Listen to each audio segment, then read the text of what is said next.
الرحمن الرحيم الحمد لله والصلاة والسلام على رسول الله وعلى آله وصحبه ومن والاه. اللهم اجعل جمعنا هذا جمعا مرحوما واجعل التفرق بعده تفرقا معصوما ولا تدع فينا شقيا ولا محروما اللهم آمين. أعوذ بالله السميع العليم من الشيطان الرجيم.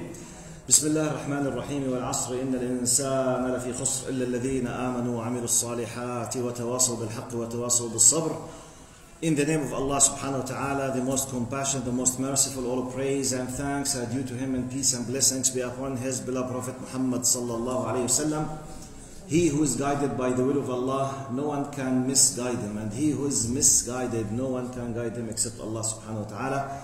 I do bear witness that there is no God but Allah, and Muhammad is His messenger. Assalamu alaikum wa rahmatullahi wa barakatuh.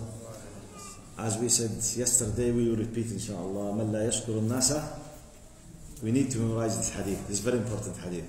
Man la yashkuru nas, la yashkuru Allah.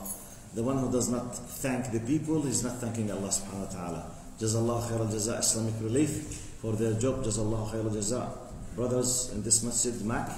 Jazallahu khair al-jaza Dar Foundation at Oakville for this beautiful coordination and by inviting me. Jazahullah khair. It's an honor to be with my brothers and sisters. Alhamdulillah ala ni'mat al-Islam. Alhamdulillah ala ni'mat al-Iman. Unless we are Muslims and believers, we are not supposed to be here. Everyone has his own, things to be busy with. But alhamdulillah ala ni'mat al-iman. Keep this in your mind. Unless we are believers and Muslims, we will not enjoy the beauty of brotherhood and the beauty of sitting in the most sacred places on planet Earth. Masajid. Buyutullah. Alhamdulillah. Right. Now, the title of our talk today is A Happy Family Between Liberal and Islamic Values. So you can guess, you can tell easily that I'm directing my speech to parents. I'm talking about a family.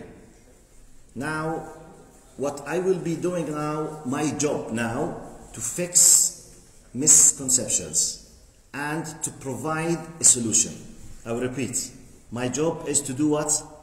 Fixing misconceptions, تصحيح مفاهيم مغلوطة, plus providing a solution, تقديم حل وتصور لمفهوم العائلة بين القيم الليبرالية والقيم الإسلامية.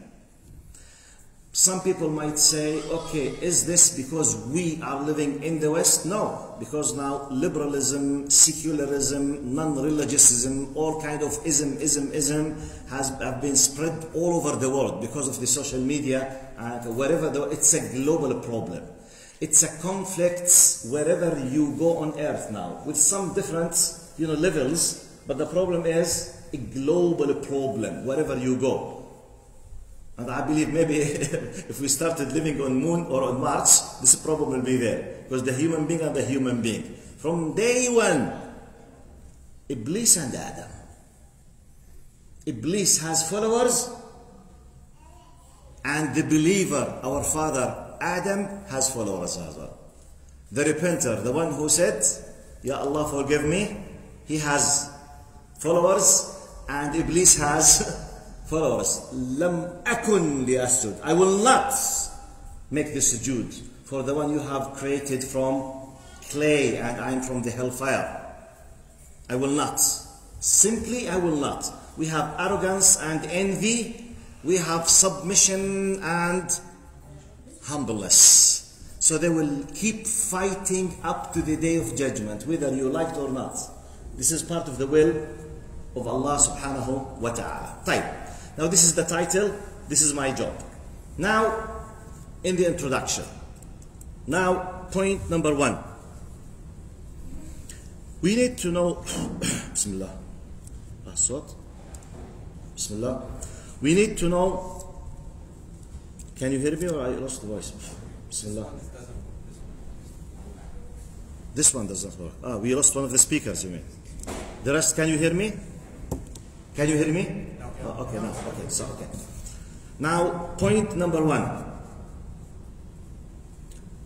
We as Muslims need to be aware that everyone should and everyone does have a reference point in his life. I repeat, we have something called point of reference, نقطة مرجعية. I will give you an example of this. Now Allah created us in a way we can't help but we must have a نقطة مرجعية, reference points. Now the point is you are created in a way you must have, but it's your choice to choose which one. You can't live without it, but you can choose it. Okay? Give an example. An atheist is going to pay condolence for his friend because he lost his father. Imagine this simple example. Atheist who does not believe in Allah, he does not believe in the metaphysics, he does not believe in life after death, just in the material world. He went to pay condolence for a friend who lost his father. Now, atheist point of reference, there is no life after death. Practically, it's impossible for him to ask for forgiveness for his father. Does it make any sense? An atheist goes to his friend to say, may who? May what? May the Mother Nature give him mercy? He does not believe in the after death. So simply, he will not be able to say more than, I'm sorry for you. I'm sorry for your father. That's it. Right. Let's try to expand this example. Now, if this friend was confused, some kind of traditions ask him to bury his father like others in a cemetery, and which causes a lot of money, you know. In Oakville, for example, in Ontario, in Oakville, if you want to bury someone, you have to pay an average $14,000. $14,000 to put someone in the ground. Right. Let's imagine that this person decided to burn the body of his father because it costs just $400. Now, in terms of the money, it's much more better. Do you think the atheist will advise his friend to do which one? Cheapest, because simply it's just a flesh, a dead flesh, and it's just a garbage for him, and there's nothing to happen. Do you imagine a believer, a Muslim, will suggest this? It's impossible. Why? Because of his reference point. Now, this is the atheist. This is the believer. The believer will come the first thing, because his reference point that he decided to adapt tells him there is life after death. So he came to pay condolence, plus he's bringing patience, plus he's encouraging him, don't worry. غدا نلقى الأحبة محمدا وصحبه. Don't worry, you will meet him, because I believe in life after death. And I have a long, you know, information and amazing, beautiful things about what will happen. Actually, death for me is a starting point. It's not the end. I am just in a very short time out of a long journey, because I, as a believer, believe in eternity. By the way, by the moment that Allah decided to create you, that's it. You will not vanish. You are eternal. You know this? Do you know or you don't? Death is not the end. Death is just a stage. We move from a form to another form, from a place to another place. This place is called L, worldly life. We move to a stage is called in Arabic barzakh, in English the barrier.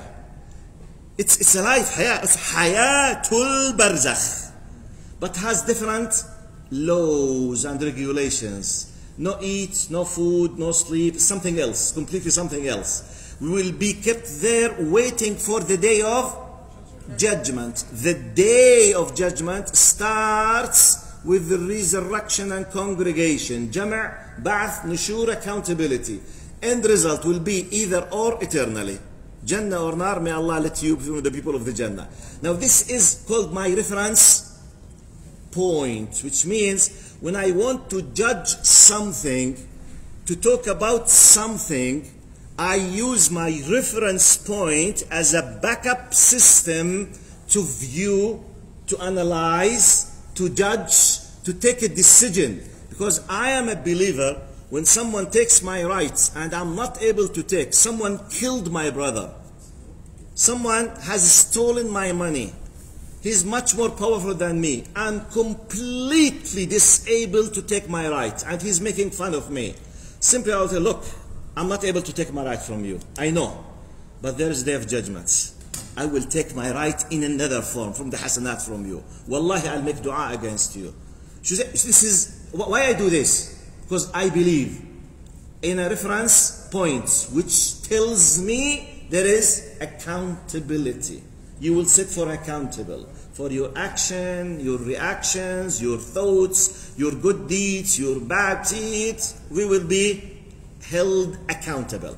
This is the meaning of a reference point, which does cover every single action of your life. Why I'm saying this? My title is A Happy Family. Be careful. Between liberal and Islamic values.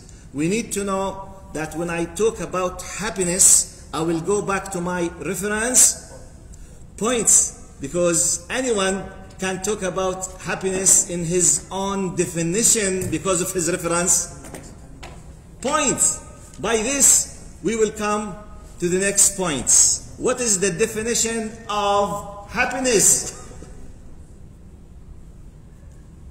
One of the most important things believers must know, that happiness for us is not pleasure, mut'a or ladha. Be careful.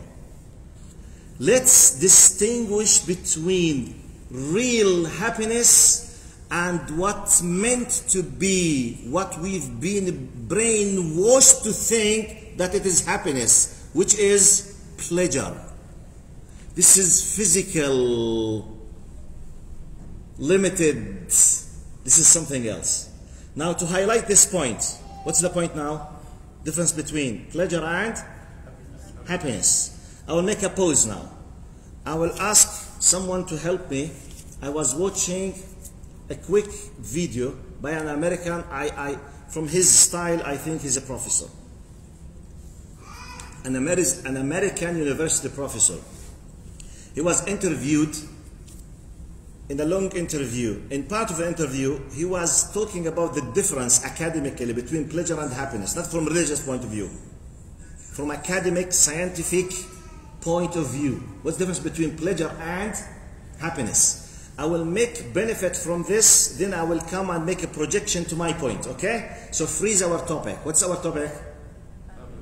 Between liberal and happy values. We will go to this American term. Now, he says, I'm sorry, I can't recall his name, that's why, but he's an American.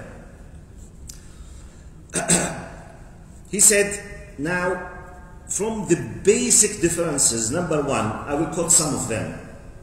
He said, pleasure is short-lived, happiness is long-lived. So whatever is defined as pleasure, you just have it very quickly. Once you finish it, it ends, like the food. When you eat out of hunger, food, when it comes to the stomach, nice food, this is called pleasure, ladha, mut'a, not sa'ada. Be careful, okay? Because everything which is too short, and once you are full, khalas. If someone wanted to add extra food, say khalas. I can't. If someone forced you to eat, you will vomit. You will start vomiting. Oh my God, in a few minutes, yes. This is pleasure, not happiness. What I'm doing now, some of the ulama call it التخلية قبل التحلية. Imagine this. Imagine that this is orange juice in this glass. If I drank the orange juice and just fresh orange juice, and I left part of it 10 days, can I use the same glass without cleaning the remainings? 10 days. Orange juice outside. It's full of microbes and bacteria and viruses, and I can't. Now, the action of evacuating in Arabic called ikhla. When I evacuate, when I cleanse, when I take off, it's called takhliya. They say if you want to drink fresh juice with this, you need to clean the remainings, then add the fresh. This terminology called takhliya qabl tahliya. Okay? So now, before I come and tell you, you know, you will be happy if you do something. I say, I want to remove, to do ikhla for any possible misconception for what you might be that it's happiness, which is not.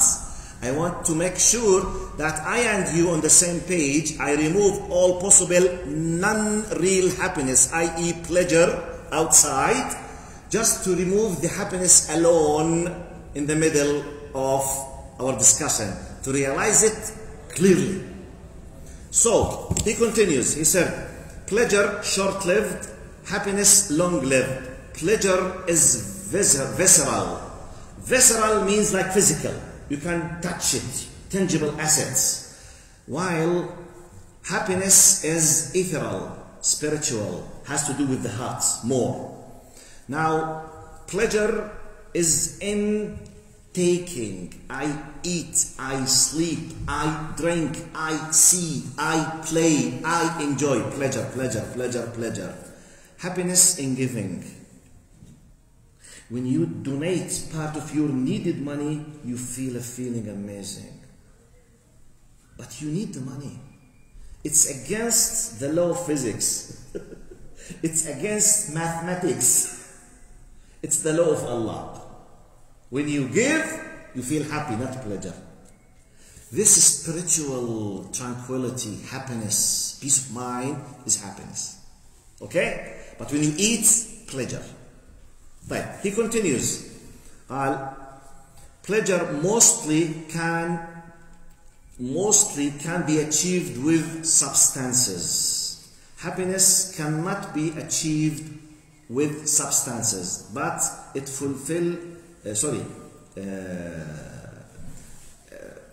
can be achieved with substances. Happiness cannot be achieved with substances. Pleasure is experienced alone.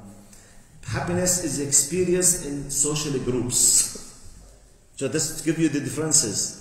Pleasure has to do with you enjoy just alone. When you eat, when you sleep, when you do something, when you buy a car, when you enjoy driving, when you go on a play a game alone. Okay, this is pleasure, pleasure, pleasure. Short-lived, has to do with your individual life. Once it's finished, everything is finished. Happens with others, groups, has to do with the spirit. This is part of that. Then he continues, just for the benefit, I will go back. He continues, the extremes of pleasure always lead to addiction, whether they be substances or behaviors. Addiction, which is a problem, health problem. He continues, yet there is no such thing as being addicted to so much happiness.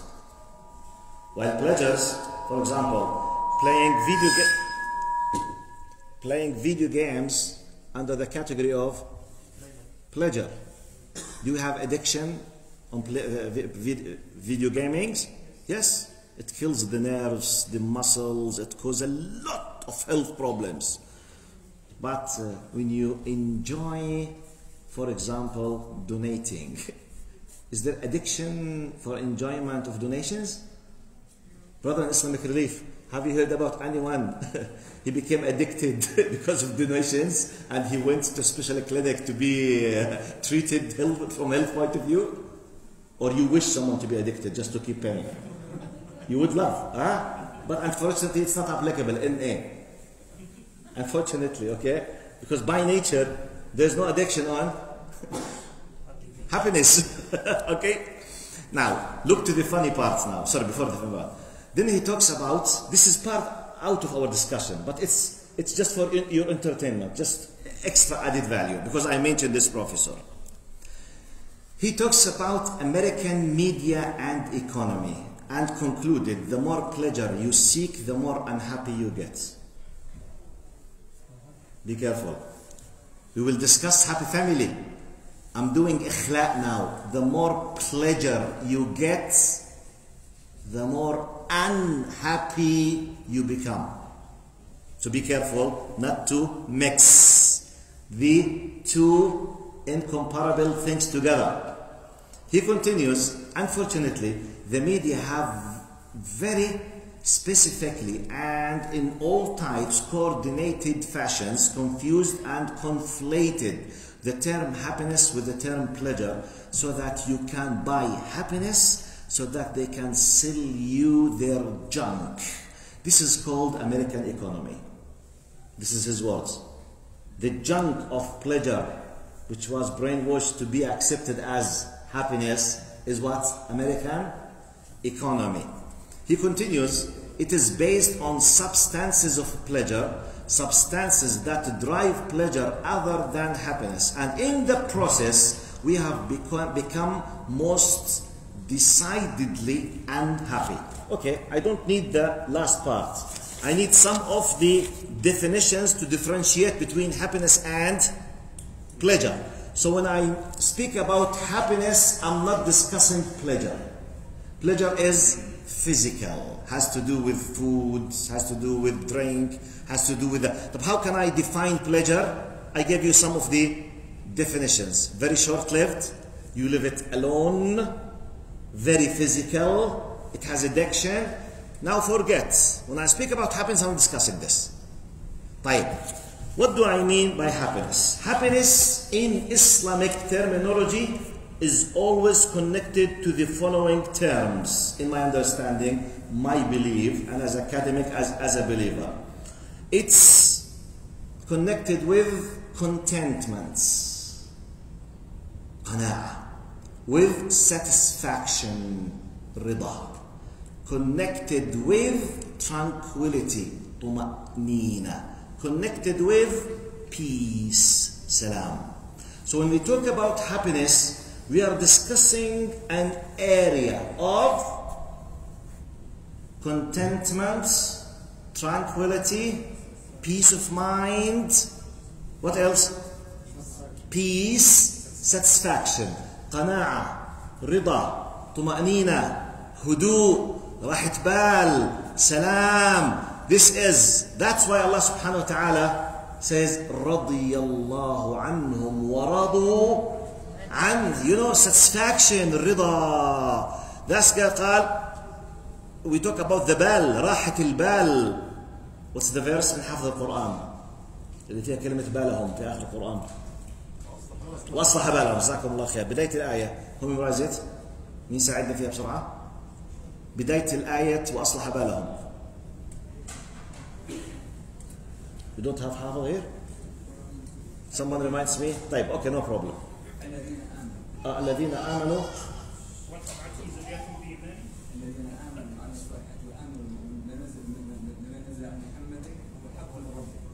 الذين آمنوا بما أنزل على محمد وهو الحق من ربهم سيهديهم كفر عنهم سيئاتهم وأصلح بالهم. You know إصلاح البال? This is the satisfaction. This is one aspect of happiness. So in my talk, when I'm talking about a happy family, I'm not talking about the family who has 10 PlayStations at home. I'm not discussing the family that can go 3 times with a big vacation, east, west, Canada, or outside. No, I'm not discussing this. I'm not discussing this. I'm not discussing that you have a big, nice house. This is not my discussion. This is pleasure. Forget it. I'm discussing happiness. راحة البال. طمأنينة. And now, one of the things that to know whether you are happy or not, I will give you my only criteria. Ask yourself, if out of a sudden you've been told that in 5 minutes you will pass away, and you were told this by Jibreel alayhi salam directly. He came to you and say, Mr. Such and such, you will leave this worldly life in 5 minutes. Are you happy with what you have done? And you have طمأنينة راحة البال that all of your records are excellent and your credits, your accounts are full. It does not, you don't care whether you left now or not. This is one of the criteria you ask yourself, are you happy or not? Are you with me? Are you with me? Please, I'm not joking, I'm not exaggerating, and this is not a theoretical example. Please try to experience it. Ask yourself, what if now, before leaving this place, it was the last moment in your life? Are you happy with what you have done? Which means if I ask you, imagine that there's an angel now is asking you, look, you will pass away now. Please open your record. How many things you would be happy, not pleasure, happy to be proud standing before your Lord on the day of judgment, telling him, Ya Allah, alhamdulillah, by the blessings of you, I've done 1, 2, 3, 4, 5, 6, 7, 10. Are you gonna, for example, count how many times you played PlayStation? Definitely no. Are you gonna count how many times you did car racing? No. But you will count definitely how many times you were nice with your mother, even she was so tough with you. You will, definitely. This is bir walidayn. Even she's make a mistake. But you will count definitely that when you were hungry and needy for money, and you donated part of your food or time, you had a headache, you were so busy, but someone came to you and did what we call in Arabic, Jabrul Khawatir. Jabr al-Khawatir, it has no direct exact translation. But when someone who is facing a broken heart, desperately in need, you come and you fix his situation and you supported him. This is called Jabr al-Khawatir. Jabr al-Khawatir could bring you will remember this in the judgment. Ya Allah, I did so and so for that person. They attacked him, they were bullying him. So this is, are you happy with what you've done to stand before your Lord, being proud of what Allah has given you? Yes or no? This is the criteria to ask yourself about happiness. So my discussion now today, what I've done now, scientifically, academically, I give you the exact definition of what I'm planning to bring you, how and why we should be happy. Okay? This is the definition of true happiness. Now, we jump to next point. Next point. I think, and I hope most of you will agree with me, that in our world, when anyone or any group or any company or any country or any person faces a problem, we have what we call solutions. True or false? Let's go to the world of business especially. Companies, they always search for solutions. Marketing solutions, sales solutions, high technology solutions. Can any business company survive without computer programs? Have you heard about something called CRM? Who knows what CRM? Please raise up your hand. What's the CRM? 1, 2, 3, 4, 5, 6. Just. CRM stands for Customer Relationships Management. Softwares designed by companies, and they are sold with millions. I'm not discussing hundreds of thousands, millions. You know, companies like Google, Amazon, Facebook, without CRM, they can't live. Why? Because these programs provide solutions for them how to manage their relation with customers, their numbers. Facebook, for example, he has 4 billion customers. Billion. Twitter, about 2 billion. Google, people on earth. Billions, you know. Millions and billions, millions. Management, we need solution because it's very complicated. Now, do you remember the reference point? Humanity, they need solution for their financial problems, social problems, family problems, ethical problems, social problems, political problems. Now, everyone is claiming that he has a solution, and we, i.e. Muslims, you know Muslims, according to Bill Clinton, he used to see Muslim about Islam, you know? According to Bill Clinton, our religion is Islam, and we are Muslims. We Muslims, we have our own solutions for humanity. But the beauty of our solutions that it's not us who designed the software. Our software proudly is designed by Allah subhanahu wa ta'ala. Subhanahu wa ta'ala, if I may say it, He is the engineer. He is our software engineering in charge of our system, which is our revelation. This big CRM, divine CRM, okay, which Allah designed for human beings to manage to find solution for their problems. Part of it's the CRM of family,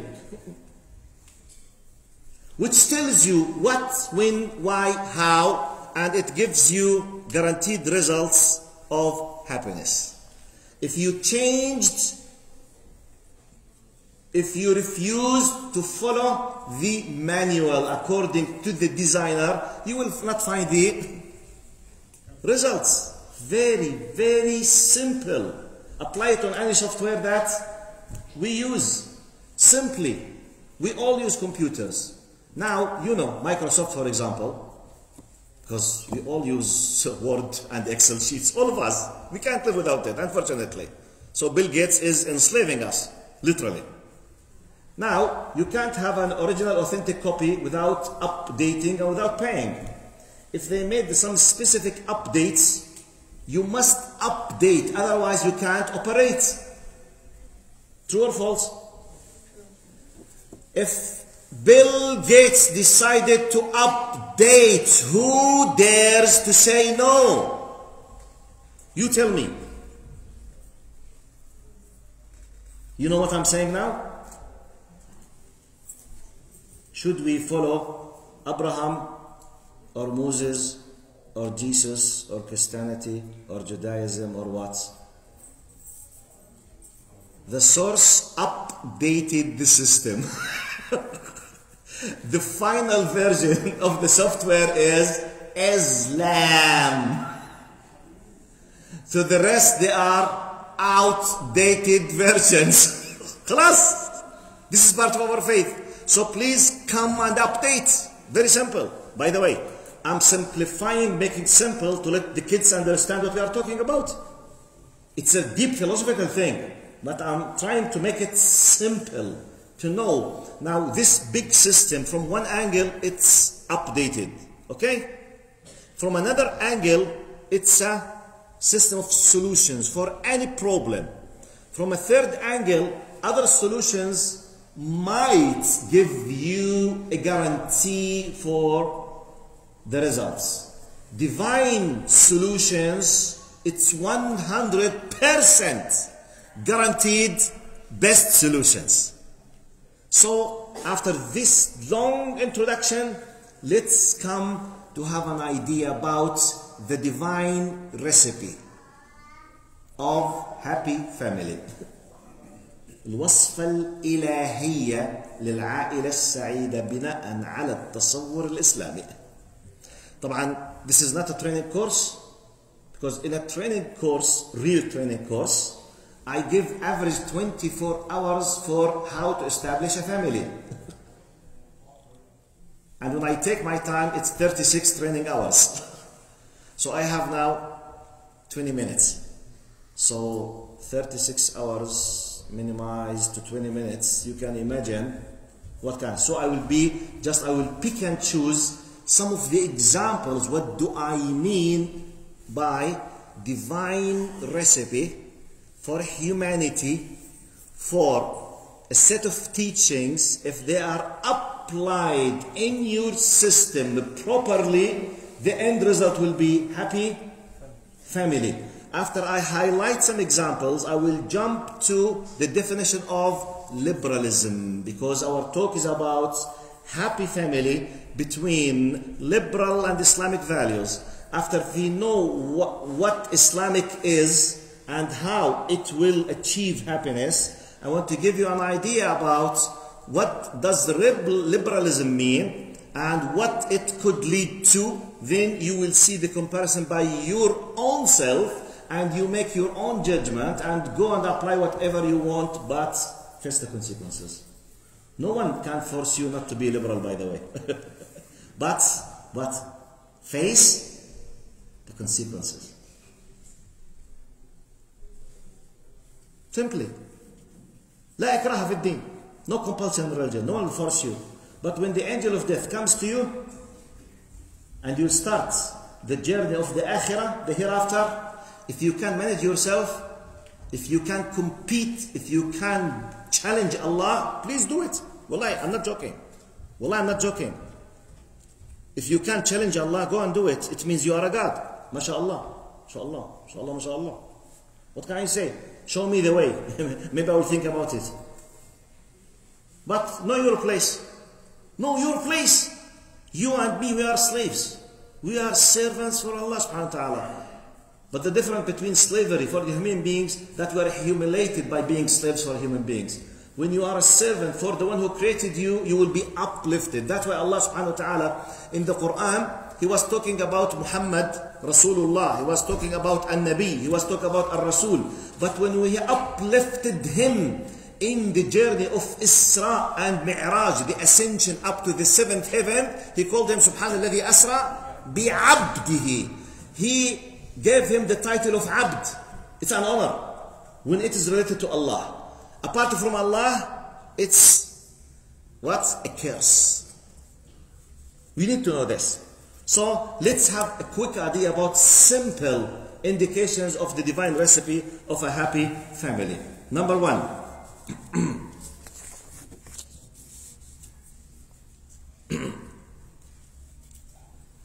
The family is part of big idea number one. This family is part of a big concept of ibadah. We mentioned yesterday, do you remember? وَمَا خَلَقْتُ الْجِنَّ وَالْإِنسَ إِلَّا. Verily indeed I have not created the jinn and the human being but to worship me. The meaning of worship, full submission in every single aspect of your life. So the family, so that you can reach to happiness, you need to know establishing a family, being a husband and wife is part of the concept of obedience for Allah. Which means establishing, you need to know that your duty, the duty of your spouse, both together to raise your children on the concept of obeying the one who created you. If this is not clear in your mind, you are outside of the formula. Please go back to the right track. Number one. Number two, examples. You need, and your family, always remember that this life is not the end. So don't put 90% of the efforts for pleasures. Try to apply the divine device which was given on the tongue of the believers of Bani Israel to the criminal Mr. Qarun. Do you know Mr. Qarun? إن قارون كان من قوم موسى فبغى عليهم وآتيناه من الكنوز ما إن مفاتحه لتنوء بالعصبة أولي القوة إذ قال له قومه لا تفرح. Don't be arrogant. Qarun, he was from the people of Moses, from the children of Israel, living under the pharaohs and his people. They were oppressed, his people. They were killed, tortured, raped. They were the believers. And he was with the enemy of the believers at that time, about 3,400 years from now, more or less. He was with the enemy against the believers, like many Arabs and Muslims now, with the enemy against their people. This Qarun, in our language now, in our words, he was a multi-trillionaire, not billionaire. Because Allah described His wealth by قال خزائن, His treasures, the keys of the gates of the treasures, they need عصبة. عصبة is the average of 7 men will bodybuilding to hold the keys. 7 men hardly able to hold the keys of the gates of the treasures. Gold, jewels, in our words, multi-trillionaire. This Qarun, Allah sent him a message on the believers, on the tongue of the believers of Bani Israel. إذ قال له قومه لا تفرح. لا تفرح means don't be arrogant.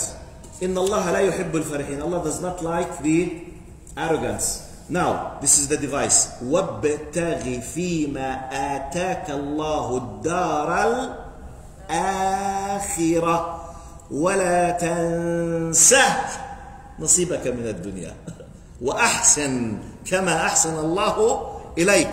By the way, this is a law. This is an advice. نصيحة وقانون إلهي.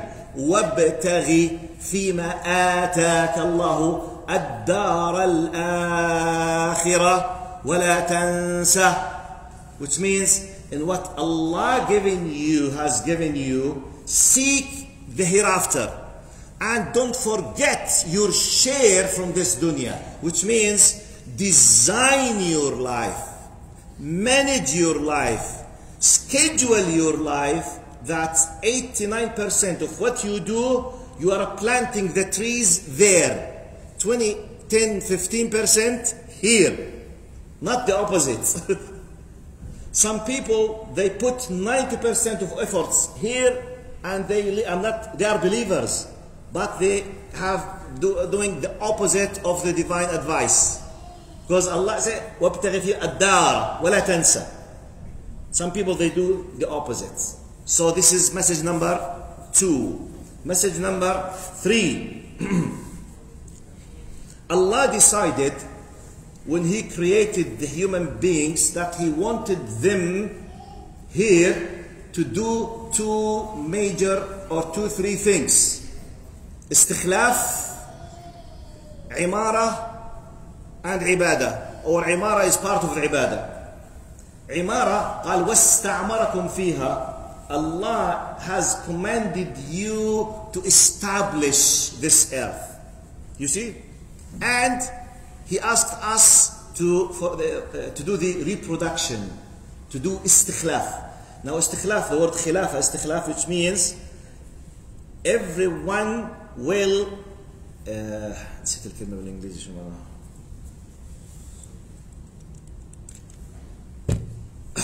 I forgot the English expression.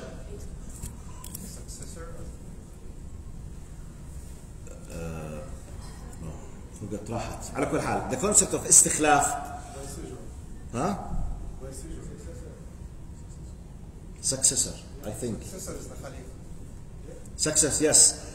To, you know, when the ancestors will hold the responsibility, give it to the next generations. This is the concept of istikhlaf, which means each generation of humanity will give the responsibility of imaratul ard, which is establishing good, spreading the khair, under the big title of ibadah, full obedience of Allah up to the day of judgment. This needs what? Reproduction of humanity.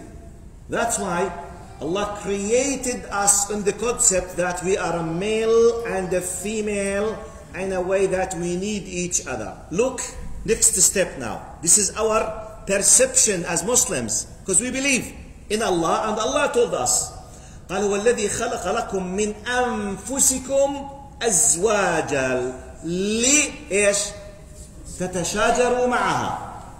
True? I mean, what does the ayah say?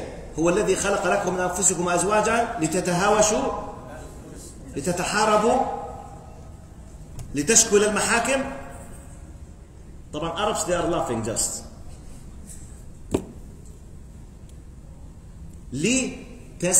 لتسكنوا إليها. Allah says He is the one who created from yourselves your spouses. You know, Adam was created from mud, Eve was created from Adam. So the origin of Adam is the earth, the soil, and the origin of Hawa is human being. That's why he is tough and she is soft. That's why Allah decided to give the qiwama, one of the most misunderstood, misleaded conception in the world. Qiwama. When those feminists, multiple feminists, especially the Islamic feminists, the Arab feminists, قوامة ايه يا عم؟ قوامة مين يا حبيبي حبيب امك؟ قوامة مين؟ You know this? The Egyptian movies, huh? What's the meaning of قوامة? Allah, Allah, Allah, Allah. قام على الأمر أي كان مسؤولا عنه واعتنى به ورعاه. قام عليه. In Arabic, we need to understand Arabic. Al-Qiwama, it's a responsibility. It is a responsibility. Yes, you have an upper hand. Exactly. Let me just explain. طبعا, guys, brothers, forget that you are here now. I'm directing to the sisters now. Because you are the ones that many people, they try to brainwash you and influence you. When Allah said, الرجال قوامون على النساء, قام يقوم على الأمر means he was in charge of taking care, holding responsibility, paying the money, defending, kill himself outside so that you should not be touched and not one single dot of or simple drop of blood from you or anyone injured or hurt you, he must be killed outside defending you. This is the qiwama. Qiwama, if some men misinterpret or misuse, this is not the problem of Allah or the Quran or Islam. We have some policemen, they misuse the power. Do we attack the concept of having, we need policemen on earth. We have lawyers who misuse their power. They cheat, they lie. Are we attacking all faculties of law in earth? No. Even though we have bad lawyers, we have bad doctors. We know about doctors at hospitals, they raped their patients while they were in very difficult health situations. Do we attack? Do we say we want to stop medicine faculties from, teaching? No. The system is excellent. And it's clear we have misapplication from some people. Al-Qiwama, now it's part of the happy family. The woman must understand, and please, I will give you a simple recipe. Understand the concept of Qiwama exactly in the language of the business. In the business sphere, we have companies. In the company, you have a head of department or CEO. Is CEO God? I'm asking, in a company, does CEO means ultimate power, doing anything, anytime, whatever, whenever? He has a responsibility, limited. Once he misuses the power, the board of trustees, they do what? Out. True or false? So, Allah, if you are a real man, gave you the qiwama. Qiwama means responsibility, means taking care, means bringing the bread, means protection, means taking a decision. But this does not mean take a decision means to be a dictator, because the CEO should not take a decision by himself. He should consult out of respect. True or false? The head of the department, does he have the right to send you an email telling you do and so or not? If you argue with every email from your head of every email, excuse me, why did you send this email? Yeah, this is part of your job. No, I'm a free person. I'm liberal. Don't send me this email. Yeah, you are working in this company. You are part of this company. This is your job. No, this is not my job. And I'm a free person. You have no right to speak with me unless I decide. They will kick you out of the company. How many times men and women, they work in companies, they receive orders to do jobs and they fulfill. True or false? Why it comes to the husband, اسمع, كرامتي أولا. بس in the company with the boss حاضر سيدي.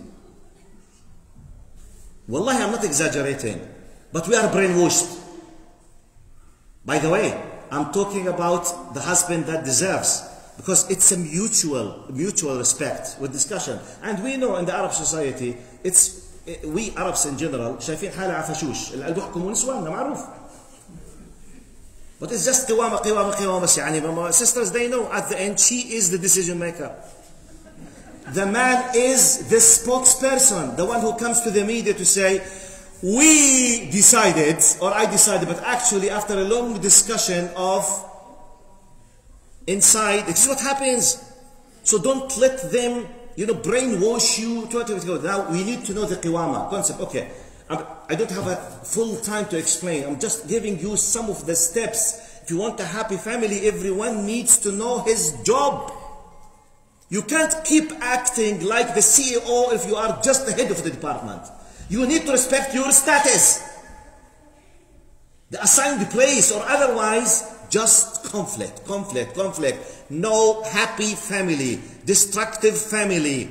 We missed the tranquility. We can't have two men characteristics fighting all the time. We need the tough and we need the soft. Both kids need the soft. Outside we need the tough. So anyway, this is just a point. Another point. Allah subhanahu wa ta'ala is paying the attention that أزواج والزوجات سكن قال لتسكنوا إليها. سكن in Arabic, Arabs لما نحكي عندي سكن شو السكن؟ Home. Exactly the same word. My home in Arabic means my second. What is the second or home by definition? It's the place that you take rest. You feel happy. You take off your clothes. You just, relax. This is the second. The place that you own. The place that you act freely. You speak freely. You are not nervous. This is your second. This is your home in Arabic. Look how clever, subhanallah, the divine wisdom. Allah used the same word for the second, which is home, to describe the relation between husband and wife, if you want a happy family. From out of yourselves He created your spouses. He designed us in a way that each one of us is a second, is a home for the other. Home means protection. Home means tranquility. Home means relaxation. Home means protection. Everything, home. Look at yourselves, we all of us. What is the most important thing for you in the West to do now? To buy a house.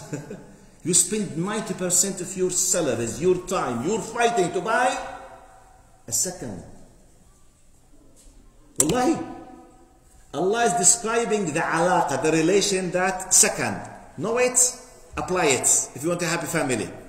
Allah continues, قال وجعل بينكم مودة ورحمة. He did not say وجعل بينكم محبة. Even though the word حب and محبة is the most mentioned word now in العالم. الحب حب. Allah did not say وجعل بينكم محبة. He said مودة ورحمة. The mawadda is the practical application of love. Love is a theoretical feeling, period. Mawadda is the practical application of the claimed love. So Allah is not concerned with the claimed love. Allah is talking about the practical application of love, which is mawadda. Sorry sir, I can't hear you. Your action is louder than your words. I don't care with what you say. I care with what you do. That's why Allah described mawadda plus rahma. Now this is the formula. Aslan, the original status, genuine status, there should be, you both should be second, and what should be between you is mawadda. Practical application. Don't keep claiming, apply it. Show her, show him. Respect. Respect is a sign of hub. and this is mawadda. Okay? Closing your eyes on simple mistakes is a sign of hubb, practically, which is mawadda. Okay? This will create the true, real, genuine love that we talk about as human beings. This is the divine formula. Second, mawadda, rahmah. Another message. Prophet Muhammad sallallahu alaihi wasallam, he was the seal of the prophets, the head of the states, Rasulullah. He has tons of responsibilities. When he was about to pass away, one of the most important things he kept advising Muslims repeatedly was استوصوا بالنساء خيرا. Take care of women. Be kind to them. Take care of women. Because he knows that Arabs, men in the Jahiliyyah, in the ignorance, they were so tough, doing a lot of injustice against women. Islam came to free women from this injustice. So that's why Prophet Muhammad ﷺ lived 23 years, and it was approved by the authentic hadith that he never ever, by his hand, unless in the battlefield against the one who's fighting him, apart from that, he never ever hit a child or a woman. Never ever, not even once in 23 years. But why I'm saying that? Part of my job is a family counselor for fixing problems between husband and wife. Uqsimu billah, by Allah, at least 40 to 50% of cases that I receive, I deal mainly with Arabs, okay? Just less than 10% with non-Arabs. The majority, they are Arabs. Wallahi, between 40 to 50% husbands, they are hitting badly their wives. This is a crime in Islam. Hitting. بيضربوا نسوانهم. Badly. This is not Islam. You call it Arabism, Arab tribalism, Arab مش عارف مين, you call it your culture, call it whatever. This is not Islam. أولئك ليسوا بخياركم. This is the divine recipe. Prophet Muhammad, if you want to follow Prophet Muhammad sallallahu alaihi wasallam, he did not do it. 23 years. Okay? The one who does this, he's not a true Muslim. طيب. Next, نصيحة. Let's see part of. طبعا شباب انتوا تحملونا شوي، كمان شوي باجي بالاخوات. انتوا هلا دوركم نفرمكم مشان ما يزعلوا الاخوات، بعدين بنروح لهناك. اوكي؟ فتحملونا معلش.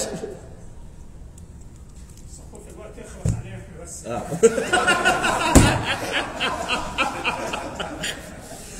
انا بقول اللي ما سمعوش الاخوات، بقول له انا ببلش فيكم بعدين بروح على الاخوات، بقول له انا خايف يخلص الوقت وتخلص علينا احنا لحالنا بس ويخلص الوقت.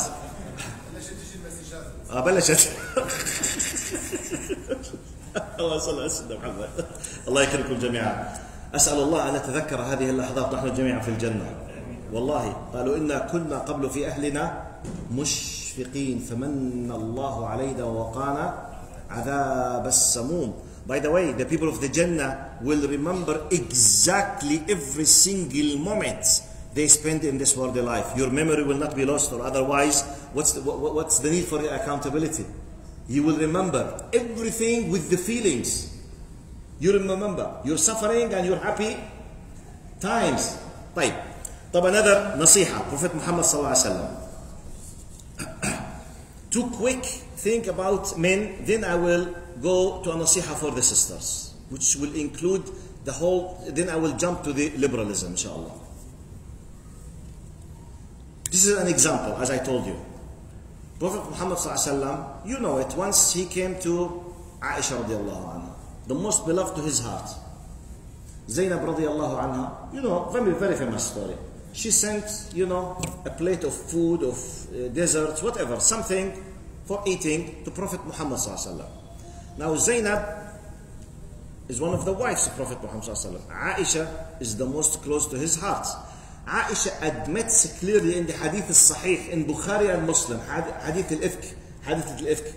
She admits clearly, she said, the only wives of Prophet Muhammad that I used to be afraid from her because she was a real competitor. against me on the heart of Prophet Muhammad is Zainab. Clearly in the hadith الصحيح قال والنص قال وهي التي كانت تساميني على قلب رسول الله. تساميني, she is the only one that I used to feel really afraid when she exists in terms of who influences the heart of Prophet Muhammad. This strong competitor sent food for her husband when he is with the other wife, Aisha radiallahu anha.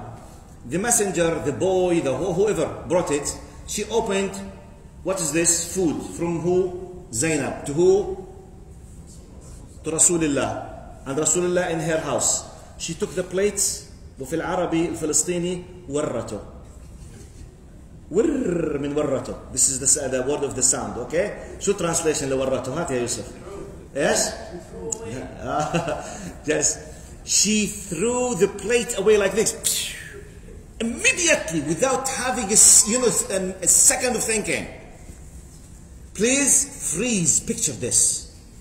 An Arab husband, his wife in his house, opens the door, received a gift for him. The wife immediately takes a decision and she threw the plate. Boom, his gift, which came in his name. What should be the reaction according to proud Arabs? She doesn't respect me. Proud Arabs. Not the humble Arabs. The least from the bottom. This is the least for a very, very, very respectful person. طيب, next step. I'm trying to apply the Arab mentality at that time. Not that time, now. And easily divorce. Plus the added value. All kind of filthy, dirty words against her family. اللي جابك واللي وداك واللي خلفك واللي all of the whole list. طيب, Prophet Muhammad صلى الله عليه وسلم, the representative now of Allah subhanahu wa ta'ala for Islam. This happened in front of him. He's an Arab. But he's the role model. That's why Allah subhanahu wa ta'ala sent him to us. He knows that this is part of the jealousy of women. Simply, he just smiled and he said, غارت أمكم غارت أمكم. Oh, you became jealous. Don't worry. He said, please, just fix it and, send her something else. Nothing happened. He did not swear. He did not feel angry. He did not hate. Nothing at all. This is a message for the men. You need to know, please, I advise you to read the book of Men from Mars and Women from Venus. For John something, I forget his name. And الرجال من المريخ والنساء من الزهرة. John something. It's a very well known book, very powerful. It talks about the nature of men and the nature of women. It gives you an idea. Please go and read. Chance that it gives you. Prophet Muhammad ﷺ realized the nature. She felt jealous. She was not able to control. She boom boom boom. ما شاء الله, الله يحفظك. والله انك بتجنني وانت زعلانه قسما بالله. Just say والله ما شاء الله وانت زعلانه احلى. شوف الشيب, ايوه طلعي قسما بالله انك ملكة جمال. كشرتك احلى من احلى واحده في الشارع. عن جد خلص فينيش فينيتو, انتهت المشكله. والله طبعا I can't translate these things. Okay? I'm sorry, this is Brother Tahir, untranslatable. Yes, you are explaining to him. Okay, inshallah, alhamdulillah. This is a pure Jordanian, I can't translate. Simply just take my, yes. طيب, اللهم صل على سيدنا محمد. The final example, just the examples about how this family should be run, okay? How to manage this family. Final example. Safiya radiallahu anha. Once, Prophet Muhammad came to Safiya. He found her crying. She was crying. For those who do not know Safiya, by the way, youth and kids below 15, who knows who's Safiya? Youth and kids below 15, who is Safiya? Yes, who's Safiya? One of the wives of the Prophet. One of the wives of the Prophet. صحيح. ممتاز. جزاك الله خير. Thank you very much. طيب. Who can give me extra? What is the real identity of Safiya in terms of her decent shape? Yes? Oh, her father was one of like the strongest people of Yes, yes. Yahud, I think. Yes, yes, yes, that's true. And like he was like wanting to give her to the Prophet before he thought he was going to be from the Arab until that happened. MashaAllah. And Yes. then her husband died and her father died in a war. I'm not sure what it was. So then she was under the Asra. So then the Prophet married her. MashaAllah. Yes, he did that. Now, Safiya radiallahu anha, she was a Jew. But what I'm more interested to know, she was the daughter of Huyay ibn Akhtab, Za'im Bani al-Qaynuqa, the head of the tribe of the Bani Qaynuqa. She is the daughter of the head. Let's go in history now. Huyay ibn Akhtab is from descendant of Harun alayhi salam. So the great grandfather of Safiya is Harun alayhi salam. Her uncle is Musa alayhi salam. So look, she was crying when Prophet Muhammad asked her, why are you crying? One of the other wives, Prophet Muhammad, they had some kind of clashes, you know, wives, ghira, jealous. One of them, she told her, Yabnat al-Yahudi. He said, you are the daughter of a Jew. You are just, you know. So she was, you know, she felt really very bad. It broke her heart.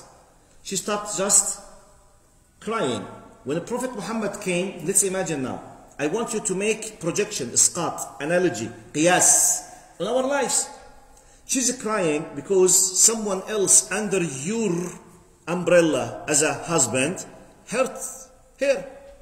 Told her, Yabnat al-Yahudi. He could have done many things. Bring the others, do such and such, slap in the face, bad words. No. He said, Ya Safiya, in aadu laki faquli lahun. Jaddi nabi. Ammi nabi. Zawji nabi. Fama lakun. Look, this is the clever way of management for your life. He said, Safiya, oh Safiya, if any of them came to you again, telling you are just a daughter of a Jew, tell them, my grandfather is a prophet, Harun alayhi salam. My uncle is a prophet, Musa alayhi salam. My husband is a prophet, Muhammad sallallahu alayhi salam. So I'm connected to 3 prophets and messengers. So what do you have? And no one else then opened the discussion. Khalas, the file was completely closed without any troubles. I'm giving you an idea because we are talking about happy family and we are talking about management, and I'm just recalling part of the divine design how to run this family to be happy. Now, in the other opposite side, when we come to the sisters, just one hadith, wallahi, is more than enough for you. You know, it's very famous, and we'll quote part of it. Prophet Muhammad sallallahu alaihi wasallam, he was talking about the Muslimah. قال إن المرأة إذا أطاعت ربها صلت فرضها حفظت فرجها وأطاعت زوجها دخلت من أي أبواب الجنة شاءت. If she was doing the duty of her Lord, taking care of her chastity, respecting and obeying her husband with the mutual respect that we explained now, she will be asked in the day of judgment, just choose which gate of the Jannah you would love to delve into the Jannah. This is the faith-based design if you want a happy family. In Islam, we don't have just the fighting. The fighting comes because the reference point is different. Do you remember we were beginning? Let's come very quickly. Wallah, I'm very sorry for the time. And I think I took more than what I need. Can you stand another 15 minutes? Is it possible? Can you? 15 minutes, inshallah. I will do the other part very quickly. Now, when we say Islamic compared with liberal values, the word, I will not take it in deep academically. When we say liberalism, we are talking about intellectual movement which looks in a sacred way to the high level of, let's say, rights in terms of the freedoms of the individual rights, individual freedoms. When you say liberals, قال كما يقولون الليبرالية حركة تقدس الحرية الشخصية وتحارب أي نوع من أنواع السلطة العلوية. Liberalism, we are discussing a movement which wherever something gives you more freedom is something highly appreciated. So you as individual, your personal freedom has the priority and it goes against any kind of authority. Wherever there are less authorities upon you, liberalism goes with it. Which means now divine authority, parent authority, state authority, whatever authority, they don't like it. So they try to live with the minimum of authority upon them. This is, in brief, what we call liberalism. Compared with, we have secularism. Secularism, detaching religion from life or the state.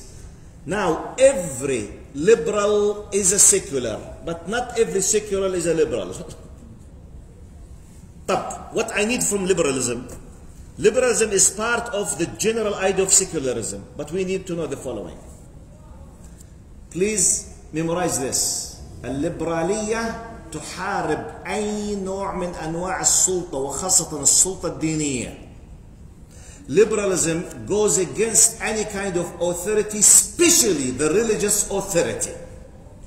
And when it accepts an authority, it accepts the authority of the people through what they call the democratic, elections and something, etc. Right. We need to know why they came to this conclusion. We need to know that the history of Europeans, it was very, very difficult with the church and the feudal lords. Feudal lords, al-muluk al-iqta'iyyin.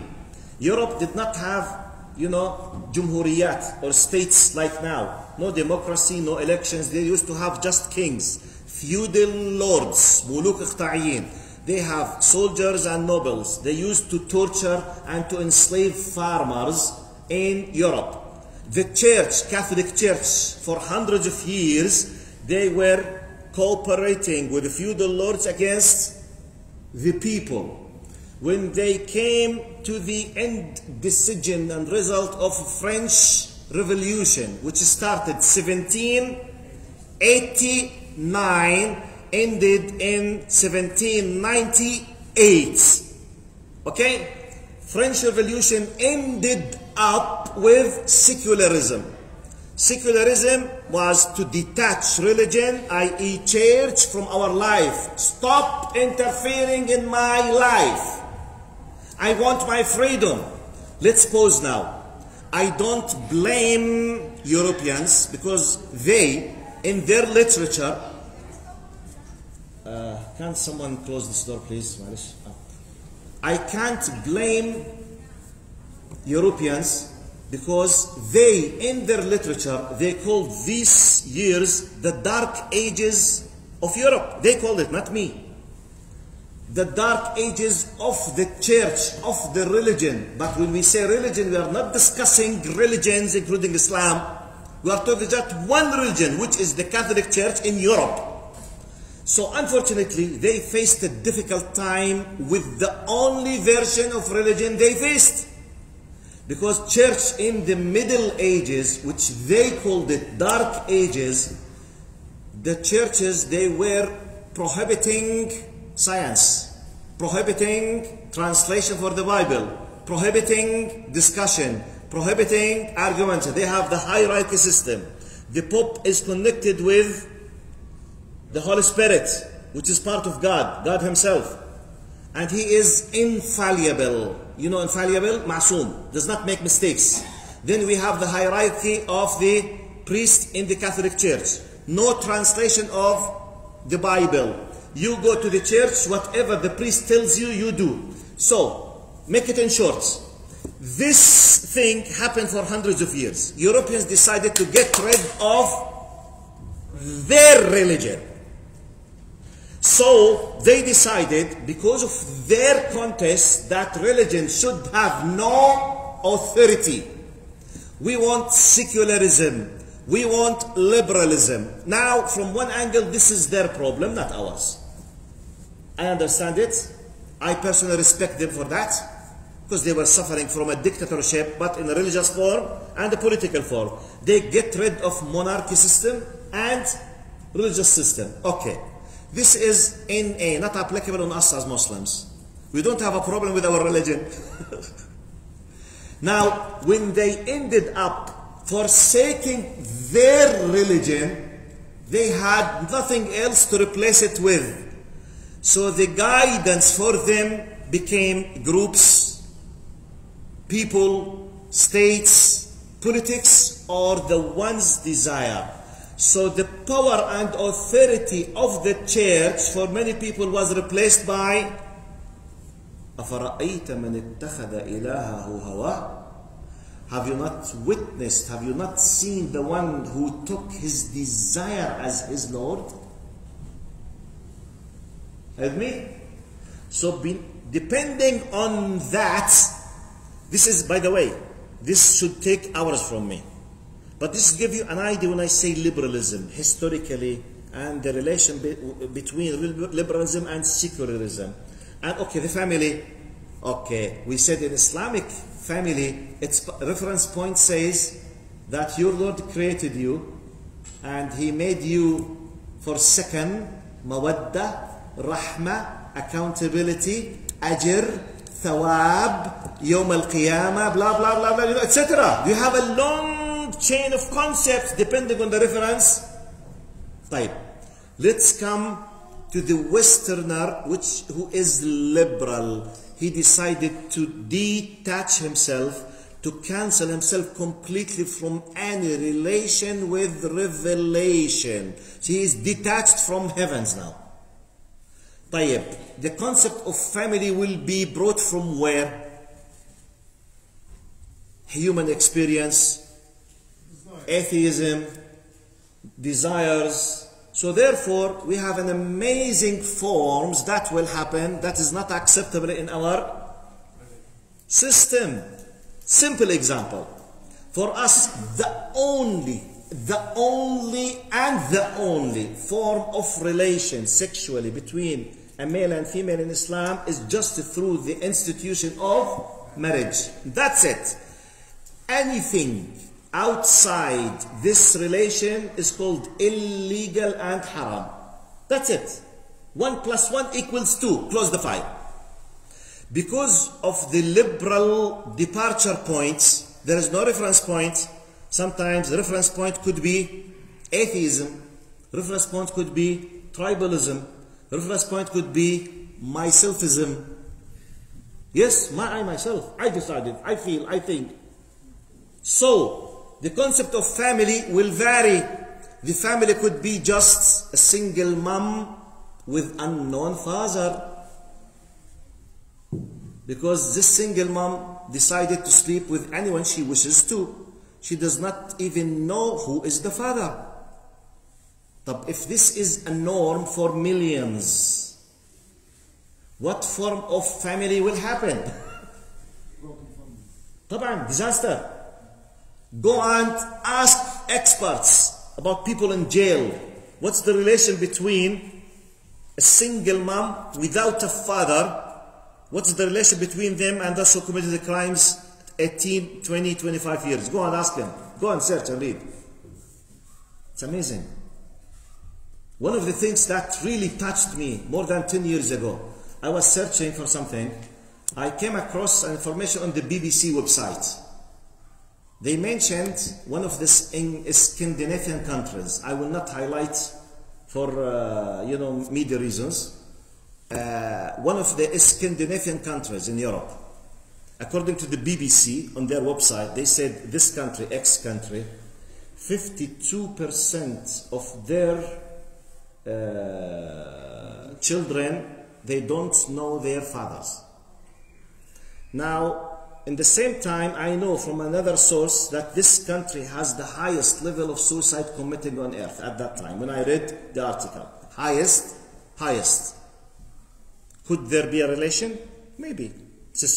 Psychologically speaking, 52% they don't know their fathers. You know what does it mean?